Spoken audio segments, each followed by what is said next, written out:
என்னடா ரொம்ப பசிக்குதா? கொஞ்ச நேரம் வெயிட் பண்ணு, ரெடி பண்ணிடுறேன். நான் சொன்ன பசி வேற Sathya. Try to understand me. ரொம்ப காஞ்சு போயிருக்கேன். அப்போ உன் நினப்பெல்லாம் அதில் தான் இருக்கு. உன் மேலே தான் இருக்கு. எப்படியும் என்ன கரெக்ட் பண்ணி காரியத்தை முடிச்சிடறல. ஏன் உனக்கு இன்ட்ரெஸ்ட் இல்லையா? இருக்கு, ஆனா இப்போ இல்லை, எனக்கு வேலை இருக்கு. நீ முடிச்சிட்டு வா, ஐ எம் வெயிட்டிங். ஐயோ முடியாது. புருஷனை பசியில் போட்டு அது பாவம் சத்யா. ஆக்கி வச்சிட்டேன், போய் தின்னு. சாப்பாடு வேணாம், நீ தான் வேணும். இப்படியே போச்சுன்னா பேபி கன்ஃபார்ம் ஆயிரும். விதை போட்ட முளைக்க தானே செய்யும். அறுவடை பண்ண போறது என்னமோ நான் தானே.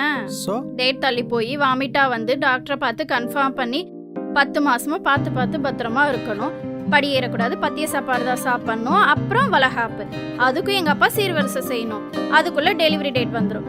நார்மல் டெலிவரினா வலி பொறுக்கணும், ஆப்ரேஷன்னா உடம்புல கத்தி போடுவாங்க. அப்புறம் குழந்தைக்கு ஃபீட் பண்ணணும், அதுக்கு அக்கா போனா கழுவணும், டைப்பர் வாங்கி டயர்ட் ஆகணும், ஸ்கூல்ல அட்மிஷன் வாங்கணும். ஷபா, என்னால முடியாதுடா சாமி. அப்ப குழந்தை வேணாமா? இப்போ வேணாம். முடிவு பண்ணிட்டியா? இனிமே 2 பேரும் தனித்தனியா தான் படுக்கிறோம்.